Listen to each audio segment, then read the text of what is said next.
ladies and gentlemen, the Governor of the Province of Northern Samar, Honorable Edwin Marino C. Ongchuan.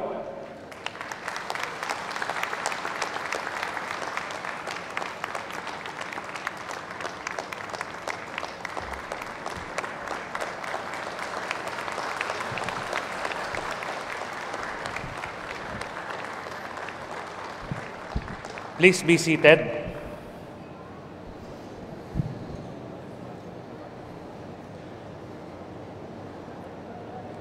Vice Governor Clarence Dato and the members of the Sangguniang Panlalawigan,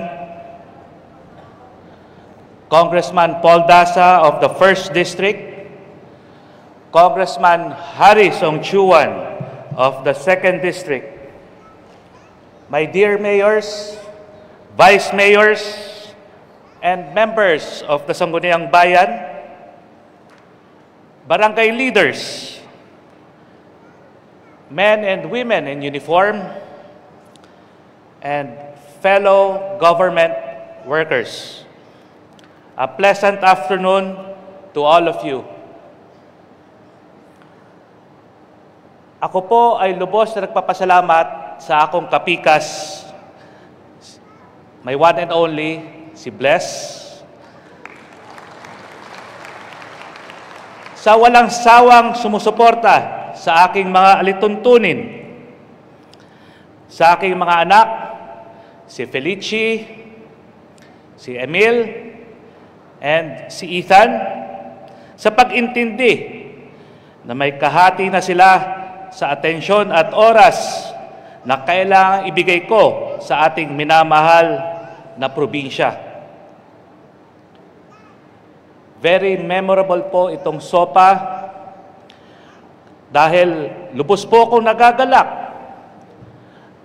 na kumpleto po ang aking mga mahal na kapatid, si Alex, si Mark, at si David, na walang sawang tumutulong para maatim namin ang mga adhikain ng aming yumaong ama na si Congressman Emil Ong. Mainit na pagbati sa inyong lahat dito sa loob ng gym. Medyo malamig na po ngayon. Samantala noong nakaraang taon ay pawis na pawis po tayo. Sana po ngayon ay mas komportable na po kayo. Sa pagdating ng June 30, 2024, 5 taon na po ang inyong lingkod bilang inyong gobernador dito sa pinakamamahal nating probinsya ng Northern Samar. Kalahating dekada na po simula na pinagkatiwalaan niyo po ako ng oportunidad na pagsilbihan ko kayo. At ngayong hapon na ito, pahintulutan niyo po akong mag-ulat ng mga nagawa at nangyari sa nakaraan na 12 buwan. Nais ko pong ipagmalaki sa inyo ang mga ito na nakabase sa ating development agenda na sustained progress o padayon nga kauswagan. Ang higit na nakakarami sa mga programa at proyekto na pinatutupad ng provincial government ay nakatuon sa pagpapaganda ng kalagayan ng ating pinakamahihirap na kababayan. Base sa datos ng Philippine Statistics Authority, malaking bahagi pa rin ng ating ekonomiya ay nakadepende sa agrikultura. Ngunit ayon din sa kanilang datos, ang mga kababayan nating magsasaka at mangingisda ang sektor na pinakamahirap dito sa ating probinsya. Kaya naman po, patuloy ang ating pamimigay ng mga tulong sa ating mga farmers at fisher folks sa pamamagitan ng Provincial Agriculture Office. Nagkaroon tayo ng Rice Production Enhancement Program kung saan napili ang Barangay Kabariwan Farmers Association ng Palapag at Barangay Oleras Farmers Association ng Lauam bilang mga pilot farming communities. Nagkaroon sila ng training sa ilalim ng Climate Resilient Farm Business School at nabigay tayo ng mga rice seeds at fertilizer sa mga miyembro ng mga nasabing asosasyon ng mga magsasaka. Naging matagumpay ang programa dahil nakita natin na mas mataas ang ani ng ating mga magsasaka kung matuturuan sila ng mga makabagong teknolohiya sa pagsasaka. Sa tulong ng Philippine Rice Research Institute, ipinapakilala natin sa ating mga magsasaka ang mga makabagong binhi ng palay upang mapadami ang kanilang ani at mapataas ang kanilang kita. Ito ay bahagi ng benepisyaryo ng ating probinsya sa national program na Rice Competitiveness Enhancement Fund o RCEF. Nakatakdit din po tayong gumawa ng ating Provincial Rice Industry Development Plan for 2024 hanggang 2028. Nakaangkla rito ang programa ni Pangulong Ferdinand Marcos Jr. na Masagana Rice Industry Development Program. Sana po ay tangkilikin ng ating mga rice farmers ang mga makabagong teknolohiya sa pagsasaka upang mas magkaroon tayo ng sapat na supply sa ating probinsya at mapababa pa natin ang presyo ng bigas. Sa pamamagitan po ng School on the Air, isang radio program na regular nating ginagawa kasama ang Agricultural Training Institute, na ipakilala at natuturuan natin ang ating magsasaka kung paano matagdagan ang kanilang kita sa pamamagitan ng pagtatanim ng mga high-value crops tulad ng mga fruit-bearing trees, mga prutas at gulay. Sa pakikipag-ugnayan din natin sa ATI, natapos natin ang ating 2024 to 2030 Provincial Agri-Fishery Modernization Plan. Isa po itong 70-year roadmap upang mas mapagbuti pa natin ang ating interventions pagdating sa pagpapalakas sa sektor ng agrikultura at pangingisda. Inaasahan po nating may papasa ito ng ating sangguniang panlalawigan ngayong taon. Sinusuportahan din po natin ang programa ng ating mahal na Pangulo, Ferdinand Marcos Jr., tulad po ng Kadiwa ng Pangulo at Hapag sa Barangay Project. Nagpapasalamat po tayo sa Sangguniang Palalawigan sa kanilang pagpasa ng isang programa, isang ordinansa na nagpapalakas sa Hapag program. Maraming salamat po. Marahil ay hindi marami ang nakakaalam, ang Northern Samar po ay isa sa mga nangungunang abaca producer sa ating rehiyon. Kaya naman po, binuo natin ang Provincial Abaca Council upang mas matutukan ang mga pagpapaunlad ng ating abaca industry. Meron din po tayong Abaca Enterprise Consolidation Center sa ating Kauswagan Village sa Mondragon. Noong Mayo 24, nagbigay po tayo ng mga Abaca Farm Machineries nagkakahalaga ng 5.1 million pesos para sa Abaca Farmers Group. Binigyan natin ng hauling truck, baling machine, forklift diesel engine, at 10 portable stripping machines ang mga miyembrong grupo ng Northern Samar Abaca Fiber Enterprise. At nito lang June 7, nagbigay ang Provincial Agriculture Office at Philippine Fiber Development Authority or PhilFIDA ng hands-on training kung paano gagamitin ang mga naibigay sa kanilang mga machineries. Pinundahan din po natin ang pagpapaganda ng Provincial Agriculture and Fisheries Extension Center or PAFEC na matatagpuan sa Barangay Gulutan, Katarman. Dito rin po sa PAFEC ay meron po tayong dormitoryo na may 40 beds at malamig po dito dahil air condition. Upang may magamit ang ating mga kababayan nating magsasaka para hindi na sila mamasahe, pauwi, or gagastos para sa kanilang matutulugan kapag may mga seminar or training dito sa Katarman.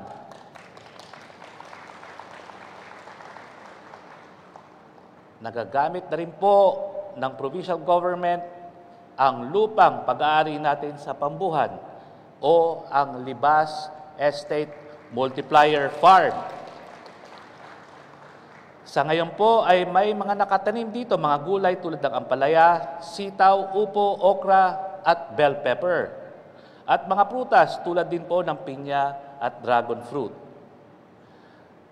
Nakapagpatubo tayo rito ng cabbage at carrots kahit na kadalasan ay sa malalamig na lugar lamang sila tinatanim. Pinag-aaralan din po natin na padamihin ang mga root crops na maaaring maging source ng industry tulad ng kinampay variety ng ube, taro, or gabi. Sa loob po ng Libas Estate Multiplier Farm ay mayroon din po tayong Animal Breeding and Production Center na naglalayong mapaganda ang genetic quality ng ating mga farm animals. Lalong-lalo na ang mga kalabaw, baka, kambing, baboy, pato, at manok. Dito po galing ang mga kambing na kamakailan lang ay binigay natin sa Cervantes Integrated Organic Farmers Association sa Barangay Cervantes. Dito rin po nanggaling ang supply ng itlog na regularly nating dinadala sa ating mga provincial jails at binebenta sa ating kadiwa ng Pangulo Stalls sa Kapitolyo. Tulad po ng Libas Multiplier Farm, magtatayo rin po tayo ng isang Agricultural Research and Development Center sa Barangay Magsaysay, Lope de Vega. Magkakaroon po dito ng mga nurseries at technology demonstration farms para sa abaka, lansones, pili, kakao at kinampay variety ng ube. Ito ay magiging dagdag ng educational and development hub para sa ating mga kababayan nating magsasaka. Sa larangan ng yaman dagat, tayo po ay kasalukuyan nag-oorganisa ng mga Fisher Folks Association upang mabigyan ng mapagkikitaan ang mga kababayan natin sa mga tabing dagat. Inumpisahan natin ang salt farming livelihood sa San Vicente at maging ang sardines processing. Kung sagana sa sardinas ang mga dagat na nakapalibot sa San Vicente, marami naman pong tuna sa Pacific towns ng ating probinsya. May mga machine fish cages ang San Jose at may mga fish pens naman ang bayan ng Bire. Ang investment sa blue economy o sa mga economic activities na nakasentro sa dagat ay tinitingnan po natin na isa sa mga magiging major economic drivers ng ating probinsya sa mga susunod na taon.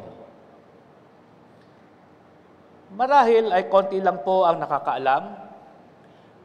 Marami po tayong seaweed farmers sa Northern Samar. Lalo na po sa Bire, Gamay, San Isidro at Kapol. Binisita din po natin ang seaweed farms kung saan napag-alaman natin ang mga pangangailangan nila.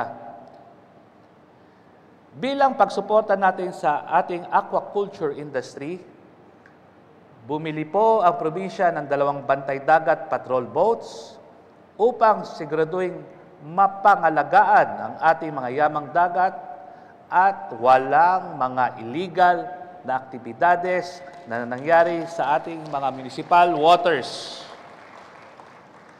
Ginagamit rin po ito ng Provincial Agriculture Office at iba pang opisina sa kanilang pagbibigay ng technical assistance sa ating mga island municipalities.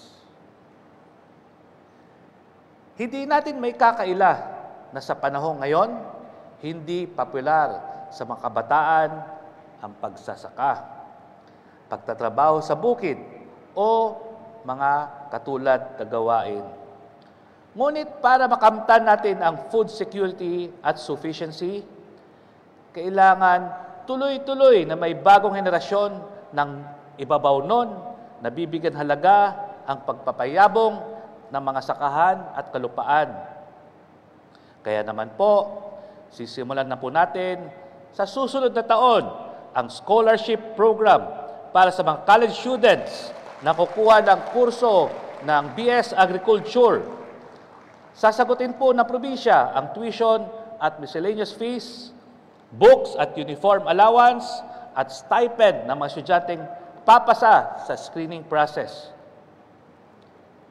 Ang hiling natin ay tumulong sila na mapalago at mapabuti palalo ang agrikultura sa Northern Samar pagkatapos nila sa kolehiyo. Sa pagdami ng agricultural products ng ating mga magsasaka, kailangan din na maging mas madali ang kanilang pag-angkat sa mga merkado at pamilihang bayan. Ang pagkakaroon ng mga farm-to-market roads at pagsasaayos ng mga daan ay patuloy na binibigyang halaga ng inyong provincial government. Sa nakarang taon ay nakumpleto ang mga road projects na pinondohan ng inyong probinsya. Sa pamamagitan ng Local Development Fund, malaking bahagi po nito ang pagpapagawa at pagsasaayos ng ating mga kalsada. Natapos na po ang 70 million worth sa Old Rizal Farm to Market Road sa Bubon. Kabilang po sa mga natapos natin ipatayo sa mga nakaraang taon ay ang mga kalsada sa Katarman, Katubig at ang wharf sa San Jose. Regular din po ang rehabilitation at repair ng provincial government sa ating mga provincial roads at mga iba pang kalsada sa San Isidro, San Roque, Lavezares, Allen, San Antonio, Lauang, Palapag at Kapol. Ngunit, para sa mga lugar na wala masyadong kabahayan, delikado pa din po ang madidilim na kalsada, lalo na kung gabi. Kaya naman po, marami din po proyekto ang probinsya na construction of solar street lights upang masigurong maliwanag ang daan sa gabi at makaiwas sa posibleng sakuna. Natapos po sa mga nakaraang buwan ang ating paglagay ng mga solar street lights sa kalsada ng Lope de Vega, Allen, Lavezares, Victoria at Bubon. Di pa matatapos ang ikalawang termino ay sisikapin nating mailawan ang mga daan mula sa Simora papuntang Lapinig.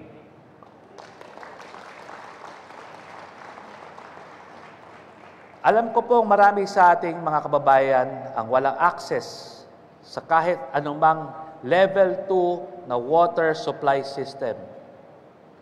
Kung kaya't ang probinsya ay nakikipag-usap sa mga potential investors para sa private-public partnership projects na magkaroon ng water impounding and water treatment facility para magkaroon po ang ating mga kababayan ng potable drinking water dito sa ating probinsya.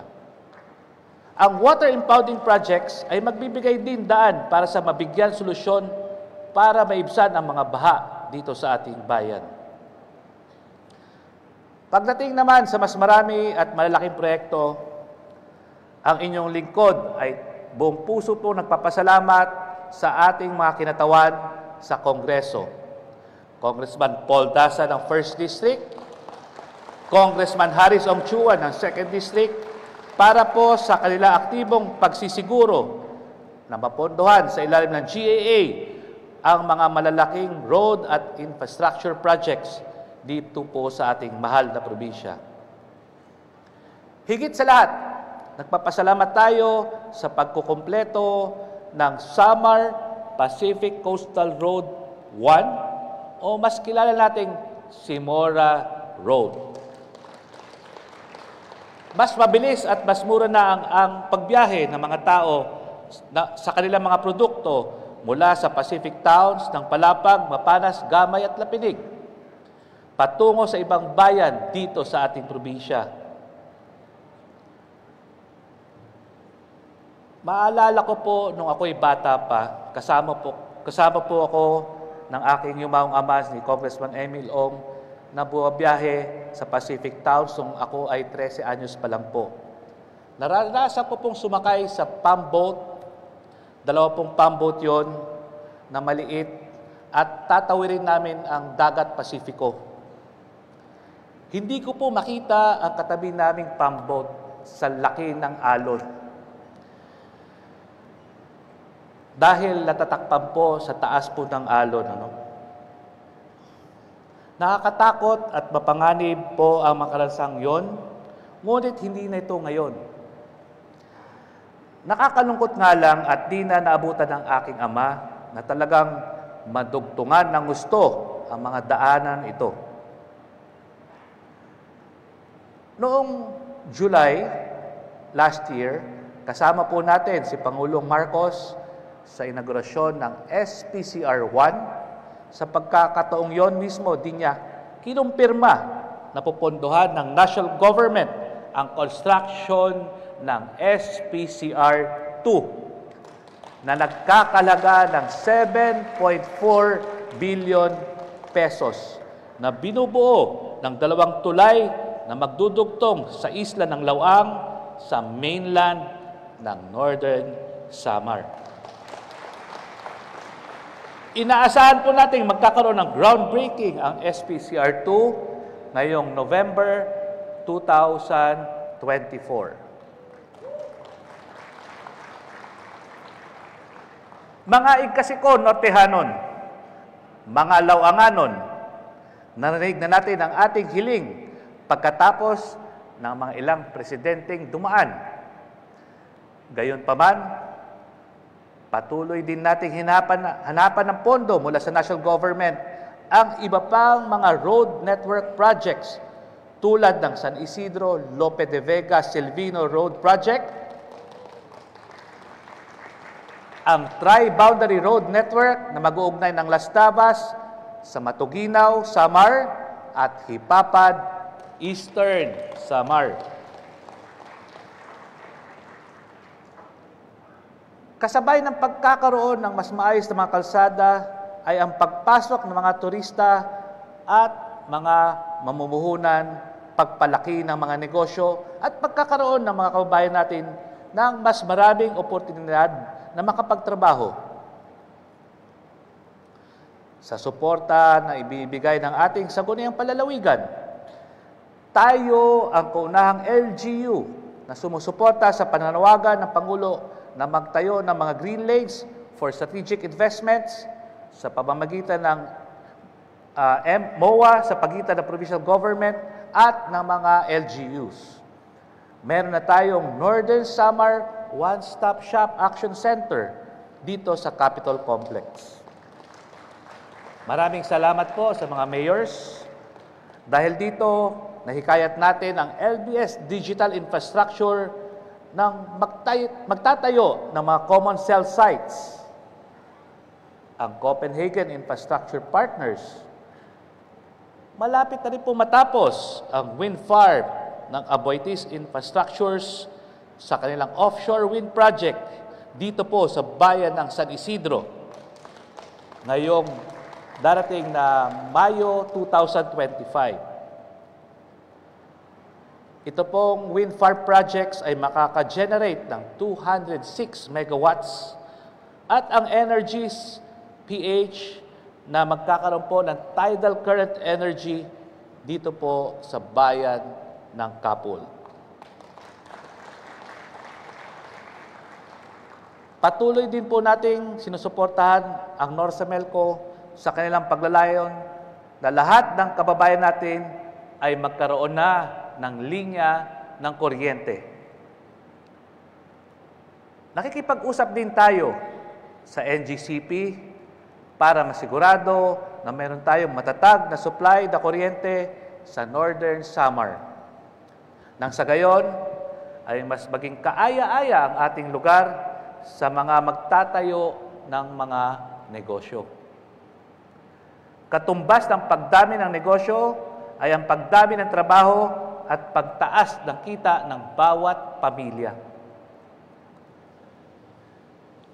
Nagpapasalamat po tayo sa DTI, DOST, DOLE, TESDA, PCA, PFAR, at UEP na lagi nating nahihinga ng tulong bilang partners sa pagbibigay ng livelihood at skills training, kaalaman sa pagtatay ng negosyo at pagpapataas ng kalidad ng mga produkto ng ating mga local producers at maging ang mga pondo. Nagkakaroon tayo ng collaboration at close coordination sa mga national agencies para magkaroon ng convergence ng lahat ng mga livelihood programs na binibigay ng gobyerno. Ito rin po ay para maiwasan ang pagbibigay ng magkatulad na interventions sa mga pare-parehong mga grupo. Kasama natin ang ating PEDIPO, Provincial Agriculture Office, Provincial Tourism Office. Tumutulong tayo sa pagmomonitor ng mga beneficiaries na cooperatives and associations upang matulungan sila na maging sustainable ang kanilang mga proyekto. Mapag-alaman kung ano pa ang kanilang mga pangangailangan at mag-organisa ang iba pang posibleng mga recipients. Nais ko pong ipagmalaki sa inyo na tuloy-tuloy po ang pagpopromote ng ating mga produktong Nortehanon. Kung noon ang ating mga dating mga producers ay takot gumawa ng takot dahil walang mamimili sa produkto nila, ngayon, lumalaban na po ang ating mga producers. Pinagmamalaki na po natin ang gawang Northern Samar.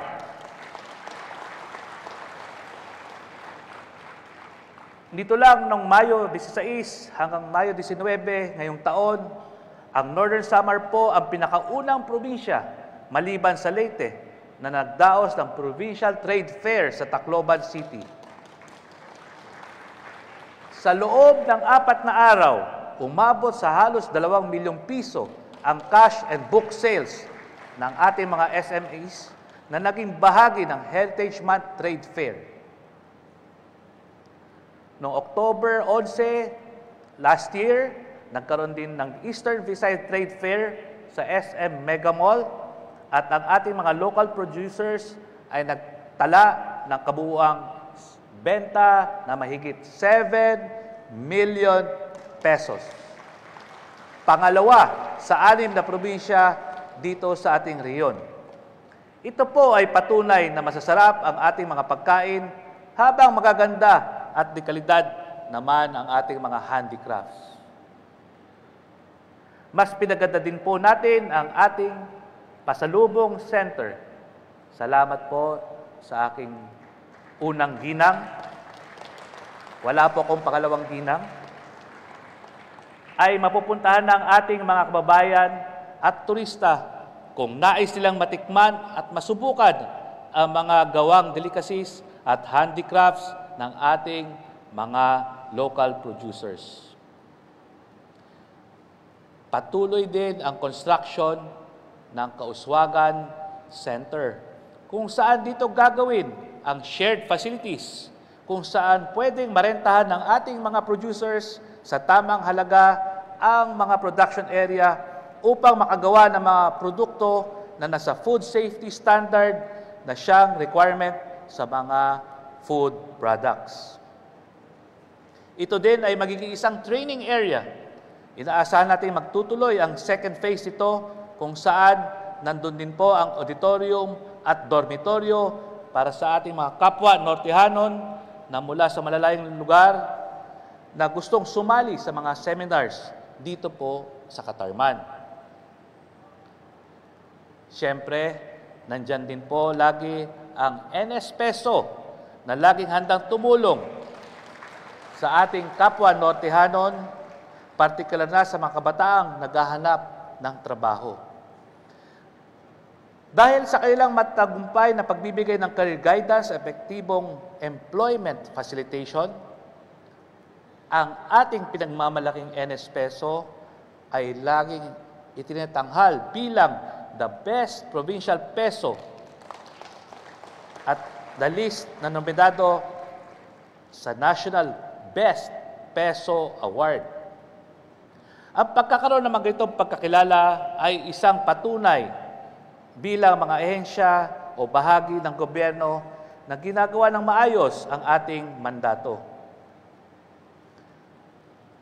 Mula sa aking pagiging gobernador, mula 2019 hanggang sa ngayon, mapalad ako at meron akong kasama at kasabay na namumuno ng mga pare-parehong nagnanais ng mabuting pamamahala mula sa aking Vice Governor, Attorney Clarence Dato, ang ating mga kinatawan, si Congressman Paul Dasa at Congressman Harrison Chuan, mga miyembro ng Sangguniang Panlalawigan, hanggang sa mga municipal officials sa pangunguna ng mga mayors. Lahat ng inyong mga inilhal ay sinasapuso ang pagsasakatuparan ng ating provincial vision na Nortehanon 2040, Marig-on, Mainuswagon, Malipayon.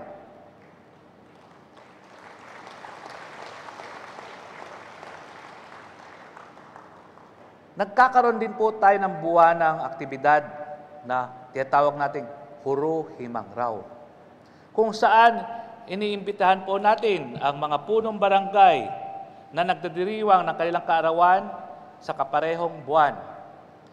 Ito rin ang pagkakataon na nakakausap natin at nagkakaroon tayo ng konsultasyon tungkol sa mga bagay-bagay ukol sa kanilang mga barangay. Sa pagtutulungan ng inyong mga inilal na opisyal at mga lingkod bayan na kasama sa PGNS family, naiangat natin ang estado ng Northern Samar at nakatanggap ng pagkakilala.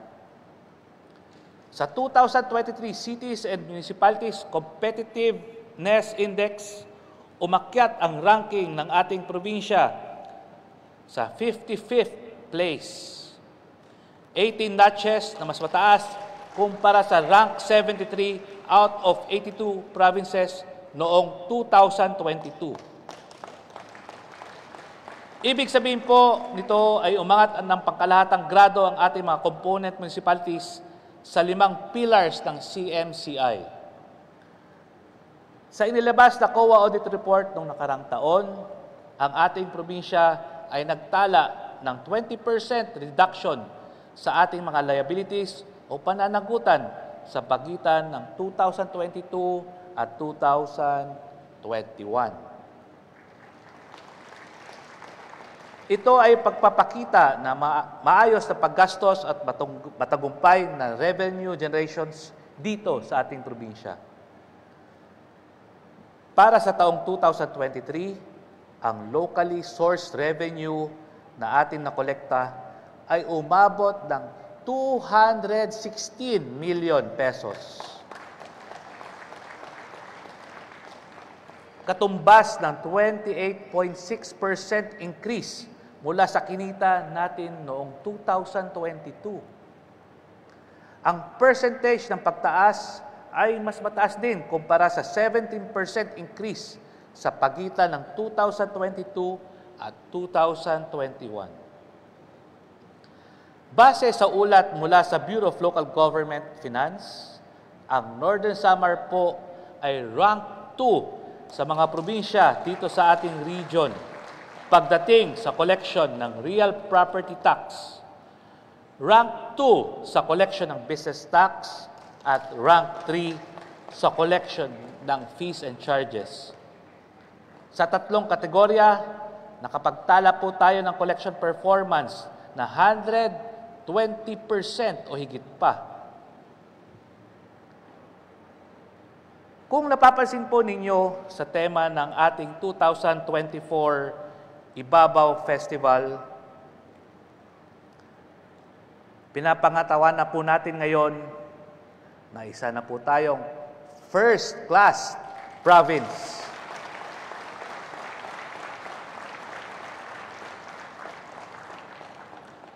Bagamat wala pang implementing rules and regulations ang Republic Act 11964 o ang Automatic Income Classification of LGUs Act of 2023, tataas po ang income class ng Northern Samar mula sa second class hanggang first class, base na rin po sa kabuuang kita ng ating provincial government sa nakaraang 3 taon, kung saan ang ating probinsya ay nakapagtala ng average annual regular income na halos 2 bilyong piso, mas mataas sa minimum na 1.5 billion pesos para maging first-class province.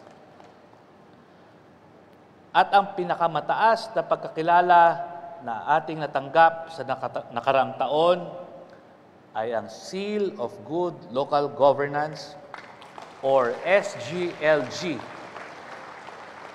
Ito po ang unang SGLG ng Northern Samar na ating natanggap mula nang maisabatas ang SGLG Act of 2019.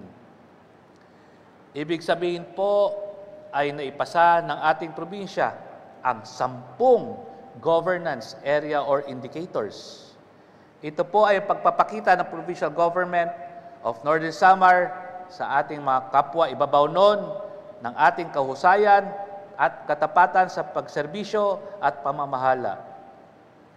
Sa ating pagpasa sa SGLG, ay pinagkalooban po tayo ng Performance Challenge Fund na 4 milyong piso. Nais ko pong ipaalam sa inyo na ang buong amount ay ating pong inilaan para sa paglagay ng solar street lights dito po sa Simora Road, upang maging ligtas ang mga biyahero sa gabi at mga kababayan natin, mga motorista at mga kapitbahay natin mula sa Eastern Samar. Natuloy na rin po sa mahabang panahon ang ating hinihiling na magkaroon ng Civil Registration Services Outlet ang Philippine Statistics Authority sa Northern Samar. Hindi na kailangan pumunta sa ibang probinsya o maghintay ng 1 linggo para lang makakuha agad ang Senomar Birth and Marriage and Death Certificate. At sa tulong naman po ni Congressman Paul Dasa, malapit na rin matapos ang one-stop shop na gusali sa UEP na magiging opisina ng NBI, PRC, DFA at SHED. Marahil ay napapansin ninyo ang patuloy na pag-aayos sa ating Kapitolyo, sa mga opisina at mga pasilidad. Sa aking pananaw, ito ay ginagawa natin hindi lang para mapaganda or aesthetic value.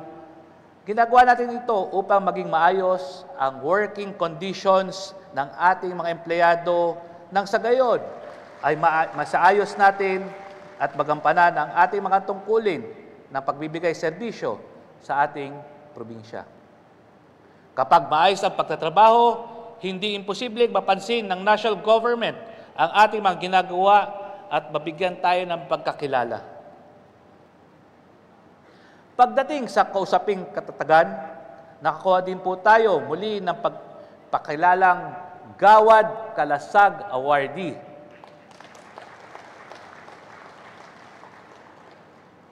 Bilang pagtupad sa mga alituntunin para sa local DRM councils at mga opisina. Ito po ay simbolo ng ating pagkakaroon ng resiliency sa panahon ng anumang sakuna o kalamidad.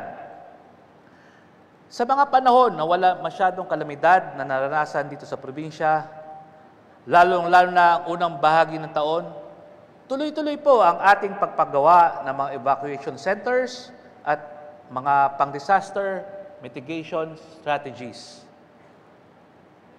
Sa nakalipas na isang taon, natapos na po ang pagpapatayo ng 14 evacuation centers sa Biri, Mapanas, Bobon, Labisares, Capol, Silvino Lobos, San Antonio, Lapinig, Lauang, Rosario at Palapag. Mula pa rin sa ating 5% LDREAM Fund, natapos natin ang pagpagawa ng iba pang mitigation infrastructures tulad po ng mga seawalls sa Barangay Kahayagan at Barangay Kabakungan. Noong November 21, 2023, sinubukan po ang ating katatagan na mangyari ang matinding pagbaha na dala ng shear line sa ating probinsya. Marami pong pamilya ang naapektuhan at malaki po ang naitalang danyos sa infrastruktura at agrikultura. Ngunit, agaran din po nating ang naging responde ng ating mga LGUs, kabilang na po ang provincial government. Dahan-dahan po tayong nakabangon dahil na rin sa mabilis na pagpapadala ng tulong ng mga ahensya ng gobyerno sa pangunguna ni President Marcos at ng iba pang mga NGOs, private corporations at individuals, at maging ang mga ibang bansa. At hindi lamang po sila tumutulong tuwing may sakuna, patuloy din po ang kanilang pagbibigay ng mga capacity building interventions patungo sa ating mga ninanais na pagkakaroon ng resilient communities.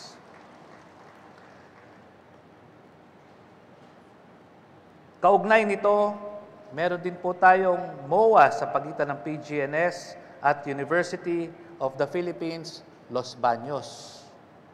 Katulong ng PPDO, ang UPLB, sa pagsisigurong magkaroon ng risk-informed plans ang mga munisipyo at zero backlog sa comprehensive land use plans dito sa Northern Samar. Karamihan sa mga potential investors dito sa ating probinsya ay hinahanap ang mga CLUP ng mga munisipyo. Kaya patuloy po nating buuin at hikayatin yung mga iba pang mga munisipyo na hindi pa natatapos ang kanilang CLUP. Upang sabay-sabay at mas marami pang investors ang magka-interes na mamuhunan dito sa ating probinsya. Titingnan din po ng mga negosyante ang kalagayan ng pangkapayapaan sa mga lugar na paglalagyan ng mga proyekto o negosyo. Kaya po, tuloy-tuloy ang ating mga programang nagsusulong ng whole of nation approach kung saan lahat ng ahensya ng gobyerno ay binibigyang solusyon ang mga problema ng ating mga kababayan sa mga malalayong lugar na sumasapi sa NPA upang mahikayat nating maging kaisa ng gobyerno. Patuloy po ang ating suporta sa Kauswagan Village. Sa ngayon, meron po tayong 28 na pamilya ng mga peace builders na nanirahan ngayon doon. Natapos na po ang paggawa ng model house at sa kasalukuyan, ginagawa po ng Provincial Engineering Office ang site development. Nagkaroon tayo ng hindi pagkakaintindihan sa National Housing Authority, pero natanggap naman po natin ang commitment ng OPA-PRU sa pagpapatayo ng housing units sa 2025. Dahil na rin sa ating mga programa at proyektong naglalayon makatarungan at matagalang kapayapaan, tayo po ay isang nominado sa nakaraang Gawad Kapayapaan ng OPAPRU. Sunod-sunod po ang pagdeklara ng stable internal peace and security sa ating mga bayan. At mismo po ang ating DILG Secretary Benjamin Abalos Jr. ang nagsasabi na ang Northern Samar ay isa ng insurgency-free province. Ang hamon sa atin ngayon ay ang ipagpatuloy ang pagbibigay ng serbisyo sa ating mga kababayan. Isa sa mga serbisyong pinakamakakatulong sa kanilang pamilya na mapabuti ang kanilang kalagayan ay ang pagsisigurong may pagkakataon ang kanilang mga anak na makapag-aral. Tuloy-tuloy ang ating pagpapatayo ng mga school buildings at papatupad ng mga programa na para sa mga mag-aaral at kabataang Nortehanon. Nito labang makaraang 10 buwan, may mga natapos tayong construction at repair ng school buildings sa Las Navas, Pambuhan, Catarman, Lauang, Silvino Lobos at Las Navas. Marami pa po tayo pangangailangan sa larangan ng edukasyon. Isa po dito ay nakatawag pansin sa akin ay noong tayo po ay nagkaroon ng Kauswagan Caravan sa mga island towns nito mga nakarang buwan. Napag-alaman po natin ang kakulangan ng paaralan para sa junior at senior high school. Kaya kadalasan ay tumitigil na sa pag-aaral pagdating sa mga antas na yon. Yung iba naman, dahil malayo at walang pera, hindi na nagtutuloy sa kolehiyo. Naisip ko ang pag-aralan kung paano tayo makapagdagdag ng mga paaralan para sa ating mga island towns o di kaya ay magtayo ng vocational schools o kahit kausapin natin ang UEP mag-alok ng mga 2-year courses sa mga kabataan sa isla.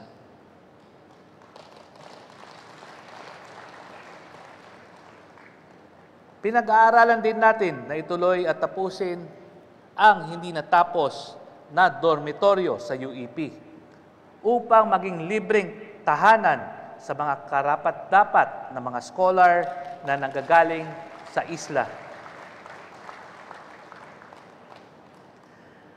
Dahil meron tayong mga kabataan na estudyanteng ng alternative learning system, nagpapatayo din tayo ng mga ALS Learning Hub sa ating probinsya na tinatawag nating Balay ni Mano Emil.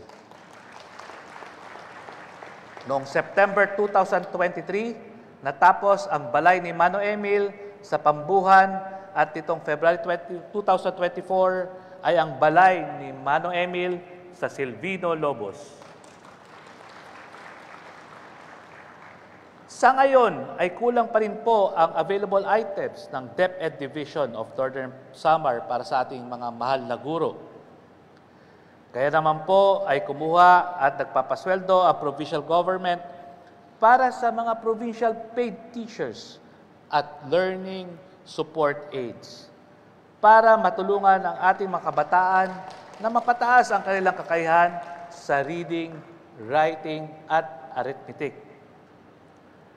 Kaparte po ng tulong-tulong sa mga mag-aaral ay ang ating pagbibigay ng mga gamit at supplies tuwing Brigada Eskwela, Festival of Talents, at sa sporting events tulad ng Provincial Meet, Evraa, at palarong pambansa.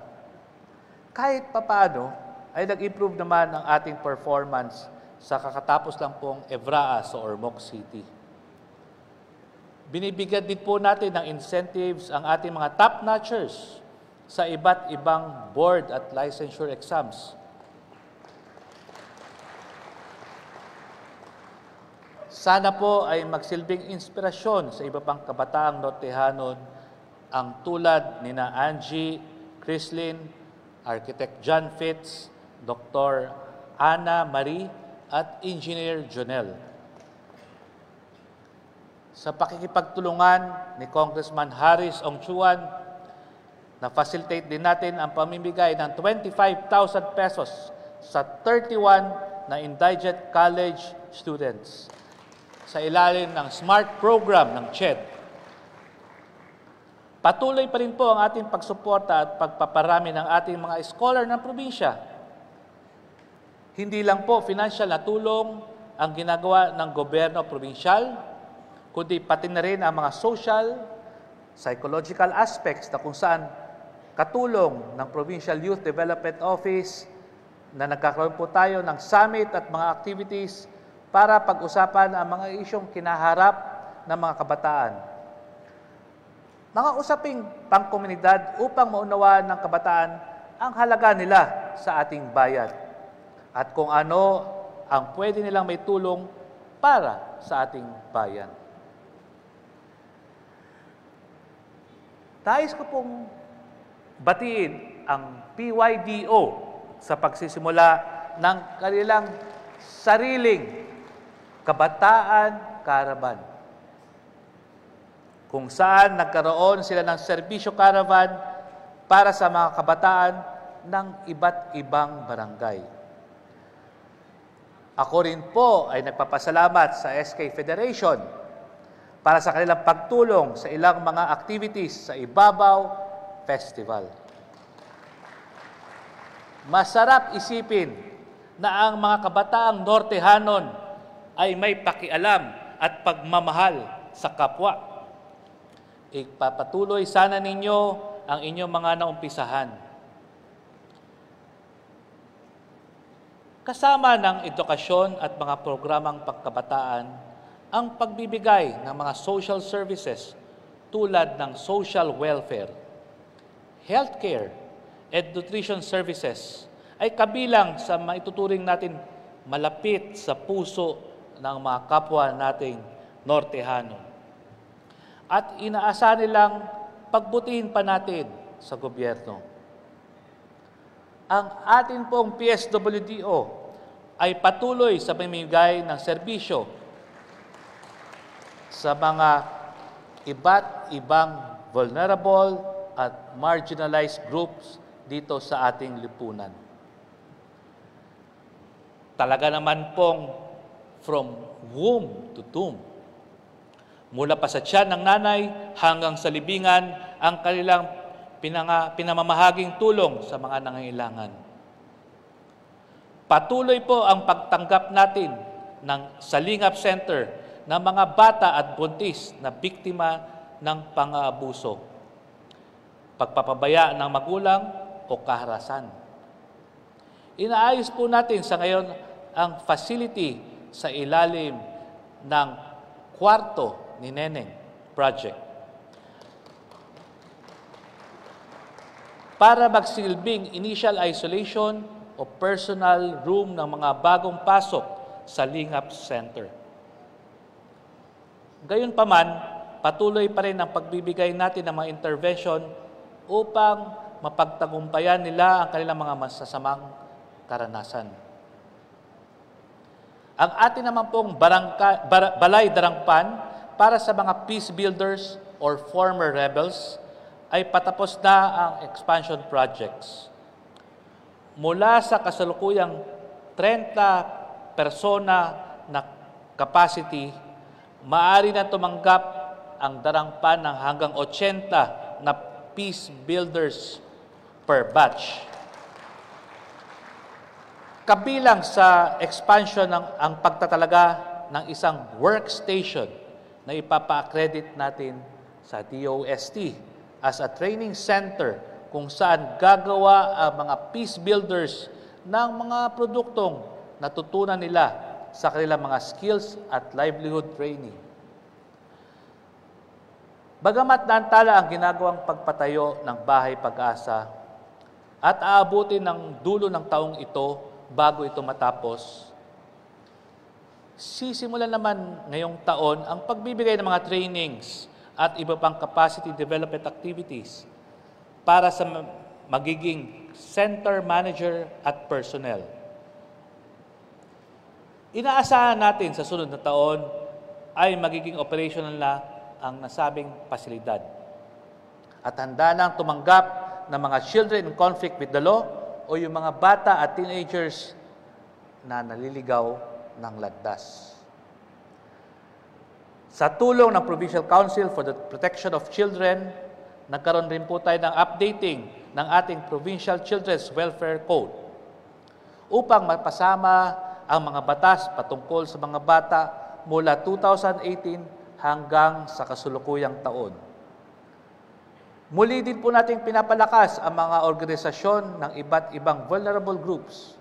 Nagkakaroon po tayo ng bagong sets of officers ng Provincial Federation of Solo Parents. Na-reactivate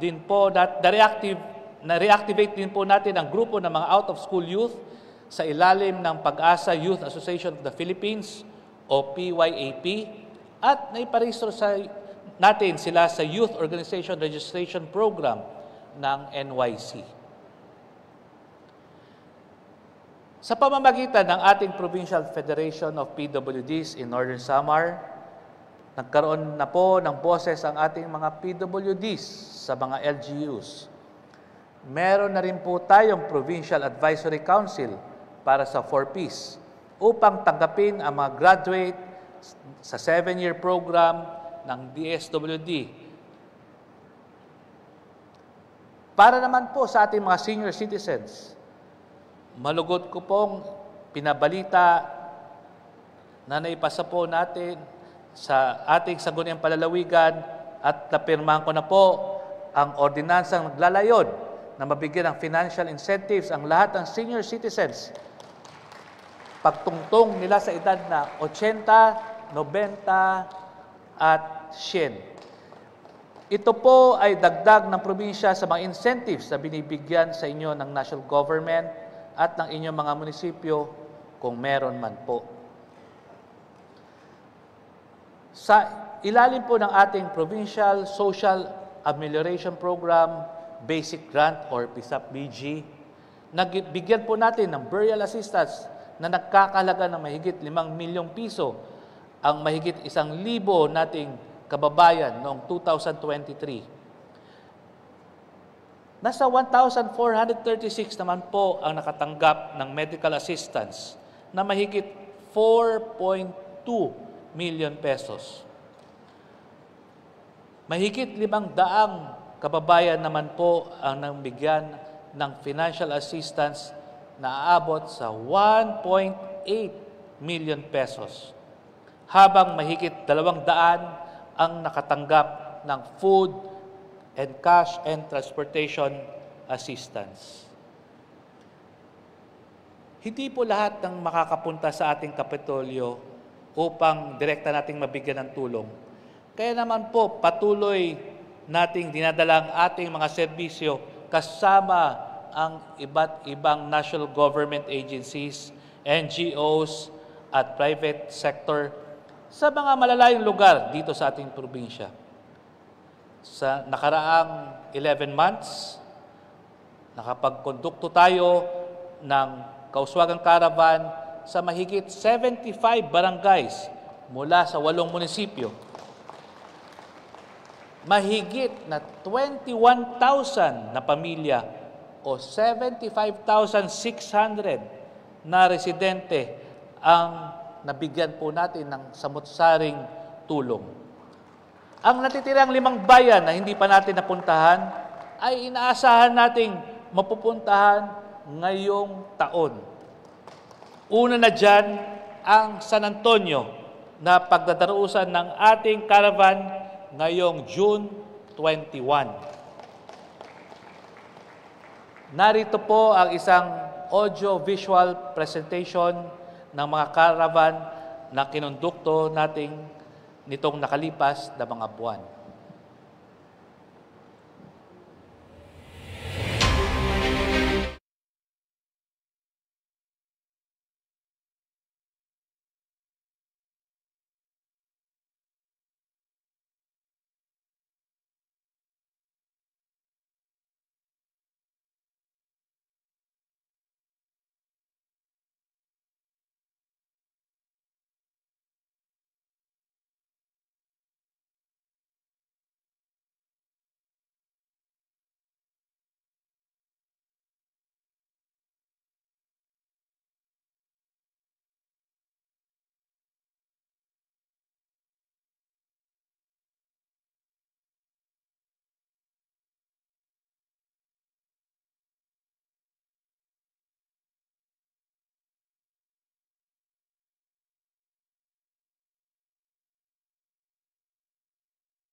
kong ibahagi sa inyo kung ano ang aking natutunan at naramdaman sa mga Kauswagan Caravan.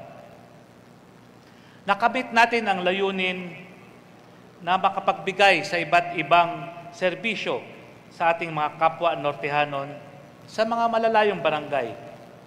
Nakita ko ang tuwa, pasasalamat, at naramdaman ko ang higpit na yakap ng ating mga kababayan.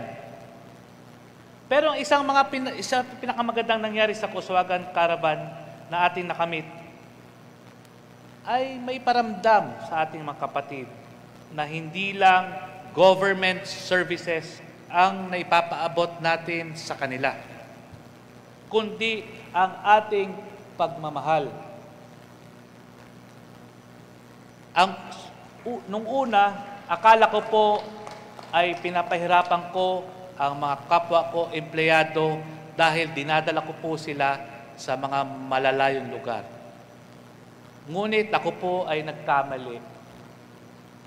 Sila po, ang mga empleyado po ng Kapitolyo ay natutuwa po pala na pumunta sa mga malalayong lugar dahil doon lang po nila pala naramdaman ang kahirapan ng kanilang mga kababayan. Napapansin ko po ang ating mga empleyado na sumasama sa caravan hindi lamang dahil sa trabaho, kundi dahil nais din nilang makapagbigay tulong mula sa puso. Higit sa lahat, isa na sa naging magandang resulta ng Kauswagan Caravan ay ang pag-share ng mga taga-private o pribadong sektor. Masarap sa pakiramdam na hindi lang ang provincial government ang may pakialam at handang magbigay ng tulong sa mga kapuspalad nating Nortehanon, kundi pati ang ating mga private sectors, partners. Dumadami at dumadami pa po ang sumasali at sumusuporta sa mga ating programa. Higit kumulang 70 na stakeholders ang sumasama sa ating Kauswagan Caravan. Ang pinapakitang pakikipagkapwa at pagtulong ay siyang isang malaking positibong nangyayari sa ating caravan, higit sa material na bagay na ating inaabot sa kanila. Isa din po ang mga social services na talaga namang malapit sa puso at ninanais natin na lahat ay matugunan ay ang healthcare and nutrition services.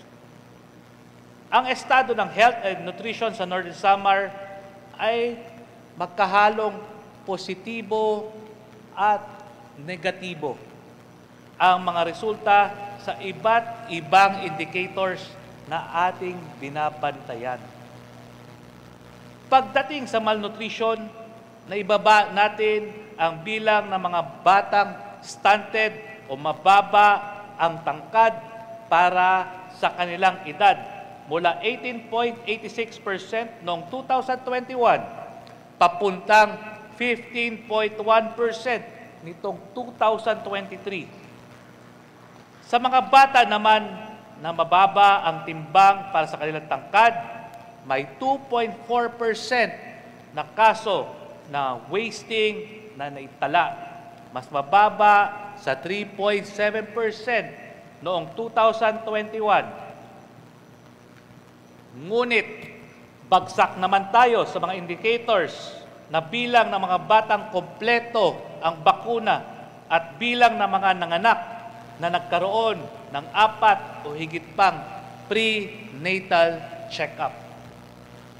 Tumaas ang bilang ng mga panganak sa birthing facility, panganak sa tulong ng skilled birth attendant.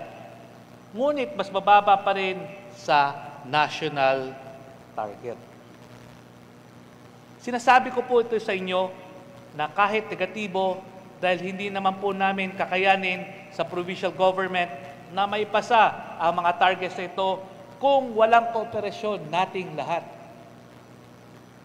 Huwag po sanang matakot ang mga magulang na pagbabakunahan ang inyong mga anak.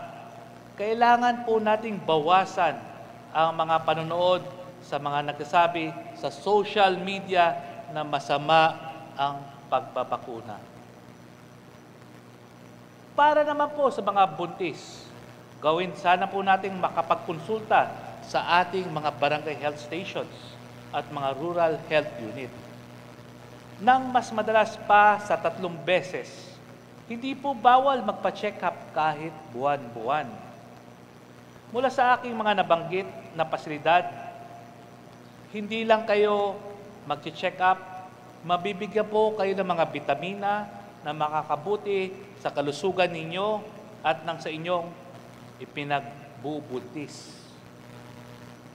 At dahil malaking bagay na yung mga maasahan tayong barangay health workers sa ating komunidad, sinusubukan din natin aksyonan ang matagal na problema sa mga barangay na kung saan pinapalitan ang mga PHW at BNS tuwing nagbabago ang punong barangay.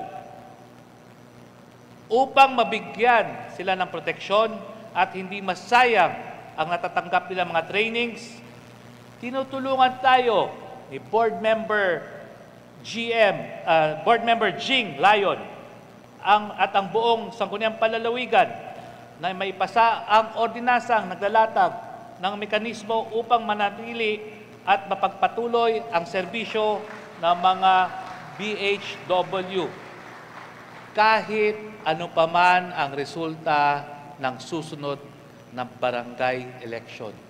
Binibigyan po natin ang mahal nating BHW at BNS ng seguridad o tinatawag nating security of tenure. Nito lang March 2024, nagkaroon po ang inyong lingkod ng deep dive sa Katarman RHU bilang bahagi ng Bayang Malusog Provincial Leadership Development Program ng Swilig Family Foundation at DOH. Dito ko po napagtanto na marami ang kinakaharap na problema ng ating mga RHU. Dahil kahit ang Katarman mismo na siyang first-class municipality, ay meron pa ding mga hamon sa kanilang pagbibigay ng healthcare at nutrition services. Kaya naman po, kasalukuyan nakatutok ang ating probinsya sa pagsisiguro ng ating provincial-wide health system ay handa sa full implementation ng Universal Healthcare Act sa pagsisimula nitong darating na 2025. Nag-submit na po ng application ang ating Provincial Health Office at Northern Samar Provincial Office sa Department of Health upang tuluyan na ma-accredit ang Northern Samar Provincial Hospital bilang Level 2 Hospital. Mas marami na rin ang ating hospital beds at mas marami na rin ang maaari nating tanggapin ng mga nurses. Kahit papaano ay gumaganda na at lumuluwang ang mga pasilidad sa NSPH. Nitong March 21 ay formal na po nating binuksan ang bagong infirmary ward na mayroong 30-bed capacity na maaring maggamit ng mga immediate family members ng ating mga PGNS employees. Meron na rin po tayong bagong warehouse building para sa mga hospital supplies at equipment. Sa kaparehong araw ay nagkaroon din po tayo ng inaugurasyon ng bagong NSPH Administration Building upang mas magamit ang mga kwarto ng ospital para sa mga pasyente. Meron na rin po tayong hemodialysis center sa NSPH na may nagagamit na 9 na dialysis machines para po makalibre ang ating mga kababayan. Target po natin maka-accommodate ng 30 to 35 na pasyente araw-araw. Kaya magdadagdag po tayo ng mga nurses at dialysis equipment sa susunod na mga taon. Dahil po may mga kababayan po tayo medyo malayo sa Katarman, pinag-aaralan din po natin magkaroon ng hemodialysis center sa Lauang at sa Allen.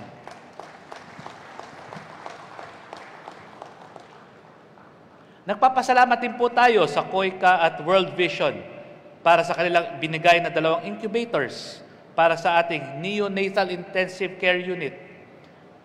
Gaya ng COICA, nagpapasalamat din po tayo sa ibang NGO gaya ng Bello Medical Group na nagbigay ng mga libreng serbisyo, gamot at medical equipment sa ating mga kababayan. Pinundan din po natin ang pagpapatayo ng bagong OR-DR complex sa Gibitan Memorial Hospital sa Lauang upang madagdagan pa ang ating Level 1 hospital. Sa tulong ng PGSO, sa pamumuno ni Ginoong Kinsala Sibuche, patuloy ang ginagawa nating inspeksyon at pagpaayos sa mga pasilidad sa ating mga district hospitals sa buong probinsya. Upang mas mabilis na madala natin ang ating mga kabayan kapag may medical emergency, patuloy tayo namimili ng mga ambulansya para sa mga district hospitals. Ang Northern Samar po ay benepisyaryo din po ng proyektong ng Pangulo na bagong Pilipinas Mobile Primary Care Facility Project. Ito ay isang mobile clinic na mayroon ng mga medical equipments upang agara makapagbigay ng laboratory exams sa mga kababayan nakatira sa mga isolated at disadvantaged areas. At dadalhin po natin ito sa mga Carline areas para sa Kauswagan Caravan. At upang mas mabigyan natin ng maayos na healthcare and nutrition ng ating mga kababayan, patuloy po ang ating pagpaparami ng ating human resource for health. Ngayong parating na school year ay magbubukas naman ang ating PGNS Medical Scholarship Program at matadagdagan ng ating kasalukuyang 17 medical scholars. Itong ating medical scholarship program ay nakapag-produce na po ng 4 na doktor. Silang 4 po ay nagtatrabaho na sa ating mga government hospitals dito sa Northern Samar. Ngayong taon naman po ay binuksan natin ang PGNS Nursing Scholarship Program. Pinupundahan po natin ng 6 million pesos ang pagbibigay ng scholarship sa hindi bababa na 30 na nursing students na mag-a-apply mula sa UEP. Gaya ng sa MSP, ang mga magtatapos at magiging licensed nurses ay kukunin po natin sa ating mga government hospitals para makapagtrabaho at makapagbigay serbisyo sa kanilang kapwa Nortehano.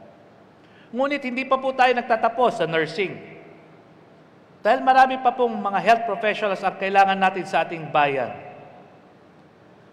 Isusunod po natin ang pagbibigay ng scholarships para sa mga social workers, midwives, medical technologists, at iba pang allied health professionals. Malaking tulong din po ang pagpirma ni Pangulong Marcos sa panukalang batas na gagawa ng College of Medicine sa UEP. Nagpapasalamat po tayo kay Congressman Paul Daza na siya po ang author ng House Bill na ito. Sa pagkakaroon ng malakas at masiglang pangatawan, mas mapapangalagaan natin ang kalusugan naman ng ating kalikasan. Ngunit ang pinakasikat pa rin at pinakakakaiba sa Northern Samar ay ang ating mga rock formations. Unahin natin ang pinakabago na sikat na pinupuntahan ng maraming tao, ang Pinusilan Blue Lagoon ng bayan ng Mapanas. na binibisita ng mahigit 20,000 tourists nito lang first quarter ng 2024. Dahil na rin siguro sa pagbubukas ng Simora Road, mas nagiging madali at mas mura ang pagpunta sa ating Pacific towns. Sana po ay marami pang taga First District ang makabisita at makapunta sa mga beaches at rock formations sa mga bayan ng Palapag, Mapanas, Gamay at Lapinig. Huwag tayo magpapalugi sa ating kapitbahay sa Eastern Samar na laging pupunta sa Pacific towns. At pumunta na nga tayo sa pinakasikat na rock formation na kakabit sa pangalan ng Northern Samar. At kahit na ng buong Region 8, ang Biri Rock Formation.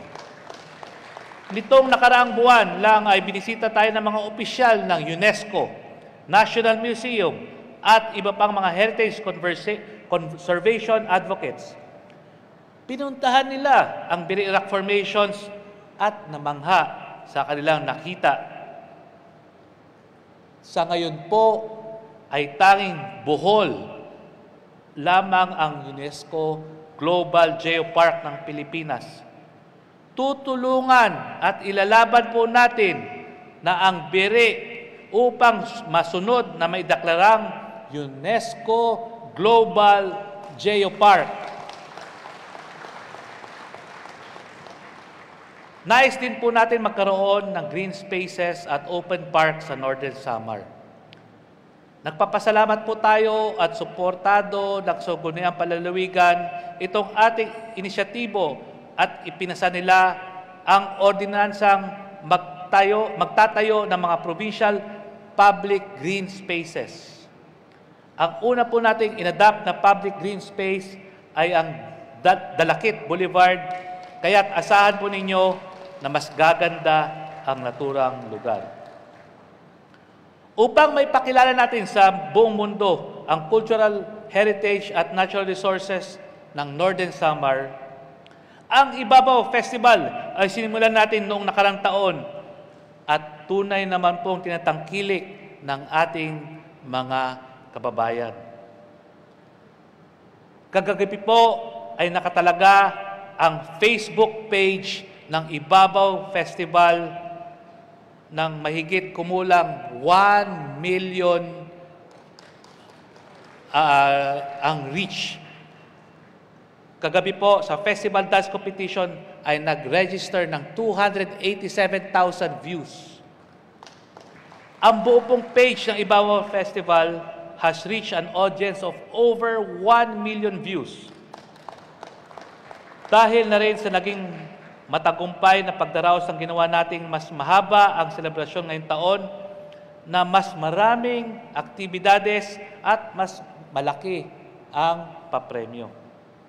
Sa pamamagitan ng Ibabaw Festival, umaasa kaming mas mapapaunlad ang kamalayan sa kulturang Ibabawnon ng mga Nortehanon.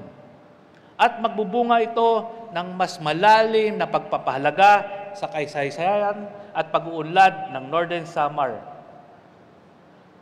Bukod sa naging matagumpay na mga aktibidades tulad ng Float Parade, Agri-Tourism Trade Fair, Ibabaw Business Conference, Ibabaw Writers Workshop, Mutya San Ibabaw, Festival Dance Competition, may mga bago tayong idadagdag ngayong taon tulad ng Ibabaw Heritage Conference and Exhibit, Ibabaw Got Talent, IPOP Song Festival, at ang paborito ng Mayor ng Palapag, LGBTQ activities na pinamagatang Balangaw sa Ibabaw.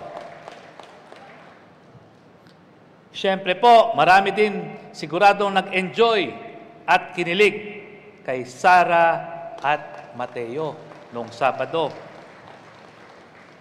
Para sa concert at festival dance competition, nagpapasalamat po tayo sa UEP sa pagpapahiram ng kanilang mga facilities at mga classroom. Nais ko pong pasalamatan at i-congratulate ang iba't ibang mga committees, mga empleyado at opisinang Kapitolyo, lalong-lalo na sa Provincial Information Office at Provincial General Services Office na nagtutulungan upang maging kapapanabik sa bawat araw at gabi. Dito sa Ibabaw Festival, nakita natin ang mga abogadong nag-judge at nag-MC at mga provincial engineers na nagbubuhat at naglilinis tuwing matatapos ang mga events. At syempre po, ang ating mga mayors at LGUs na nakiisa sa Ibabaw Festival at nakilahok sa mga competitions. Sa bawat kompetisyon, meron naman talagang isang mananalo, pero mula sa aking puso, mga mayors ng 24 na munisipyo, panalo kayong lahat dahil sa suporta na binigay nyo sa ating probinsya. Dako nga salamat. Siyempre pa sa ating Vice Governor at mga provincial board members, maraming salamat. Mga private sectors and sponsors, maraming salamat din po. At asahan ko ang suporta ninyo sa susunod na taon sa senior citizen na po ang ating probinsya sa ika-60th anniversary. Magtutuloy-tuloy pa po ang mga gagawin nating pag-aayos ng mga opisina sa ating provincial capital. Mas pinaganda at pinarami pang ating mga function rooms tulad ng Sumuroy Hall, Anahaw Room, Nipa Room, at Luby Room. Gaya po na sinasabi ko kanina, air-conditioned na po ang ating Capitol Covered Court. Ang ating main entrance at lobby, kasama ang pasulubong center, ay mga bagong bihis. At syempre po, mala-function hall na pang-hotel na rin ang ating Ibabaw Hall. Lahat po ng ating function rooms at meeting rooms, kasama ang lobby, ay may sarili na pong LED wall para sa mas magandang audio-video presentation quality. Kailangan na po nating mag-level up. Ipagmalaki po natin sa buong bansa na wala na po tayo sa pinaka-pobrehanon na probinsya. Ngayon, fourth quarter ng 2024, gagawin na rin po natin ang groundbreaking ng Provincial Agriculture Compound at Provincial Museum. Hindi na po magmumukhang fish pond ang opisina ng Agriculture Office kapag malakas ang buhos ng ulan. Dr. Dondon, akompanyado. Pinag-aaralan din po natin ang pagpapatayo ng moderno at kumpleto mga sport facility sa matagal na pong pinaplanong Provincial Sports Complex sa Barangay Kawayan ng Katarman. Alam ko pong malaki ang potensyal ng ating mga student athletes at kailangan lang naman nila na makapagsanay ng maayos. Nais po natin nakakayanin ng Northern Samar na mag-host ng mga malalaking sports events tulad ng Evraa at palarong pambansa.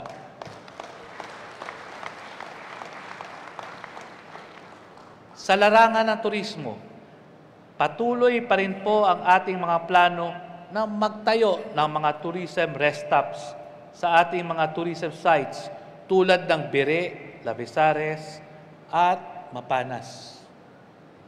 Isa sa pinakabagong plano na pinangako sa akin ng Department of Transportation ay ang pagkakaroon ng night flying capability ang ating Katarman Airport runway.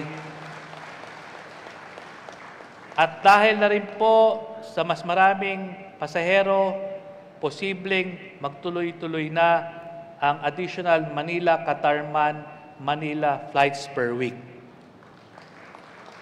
Aside from DOTR, ang isa pong nangako sa akin ay ang TIESA na siguradong magkakaroon ng runway lights ang ating Katarman Airport. Nais ko pong ipagmalaki na sana tayo po nais ko pong ipagmalaki na tayo po ay napapansin na ngayon ng mga investors, lalo na sa larangan ng green energy. Kaya nga po, ang tema ngayong taon ay a first-class province at 59. Rediscovering potentials through sun, wind, and tides. Kaya asahan po natin na mas marami pang malaki at magandang mangyayari sa ating probinsya. Gaya nga po ng sinasabi ng mga millennials at Gen Z, let's claim it. Manifesting. Dapat lagi po tayong positibo. Sa 2025 naman ay pagdadaraos na po natin ang ating 60th founding anniversary ng ating mahal na probinsya. Senior na ba talaga? Maaring ngayon pa lang tayo pausbong, umuunlad at napapansin kung kailan tayo magiging 60 years old na ang ating probinsya. Maaari natin pong sabihin na late bloomer po. Pero ako po ay lubos na naniniwala na magiging mas matagumpay tayo dahil naipakita natin na mahal natin ang ibabaw. Tayo mga Nortehanon ay patuloy na nagsusumikap. Nalampasan na natin ang pagiging isa sa pinakamahirap na probinsya at ang iba pang mga pagsubok. Ngayon, napatunayan na natin, kaya nating magkaisa at magtulungan para sa patuloy na ikakaunlad ng probinsya. Mga minamahal kong ibabaw nun, pagkalipas ng 5 taon ng aking panunungkulan, ipinagmamalik ko po kong sabihin na nasa maayos at malakas na estado ang ating probinsya.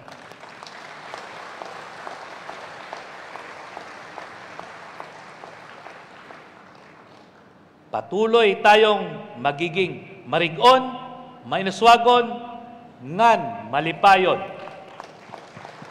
Ang Northern Samar ay patuloy na umuunlad at nakikilala hindi lang sa Region 8 kundi sa buong bansa. Sa ngatanan nga ikasiko Nortehanon, dako nga salamat sa iyo padayon nga pagtapod. An nga tanan nga kadaugan, an padayon nga kauswagan, an aton at tagamtaman, tungod sa iyo makusog nga mabaskog nga pagsuporta. Ako po, ang inyong gobernador, Governor Edwin Ongchuan, muling humihingi ng inyong panalangin at suporta. Naway, bigyan po ako ng poong may kapal ng lakas at gabay sa lahat ng bagay upang mapaglingkuran ko kayo muli at ang ating probinsya ng maayos. Ang inyong pagmamahal at suporta ang nagbibigay lakas sa akin. Asahan po ninyo, susuklian ko po ang inyong pagmamahal at suporta para sa ating probinsya at sa akin ng halos buong puso ng serbisyo sa mga darating na mga taon ng aking pamumuno, ang inyong abang lingkod, magpapadayon. Mabuhay po tayong mga ibabaw nun. Mabuhay po ang Nortehanon. Mabuhay po ang Northern Samar. Maraming salamat po.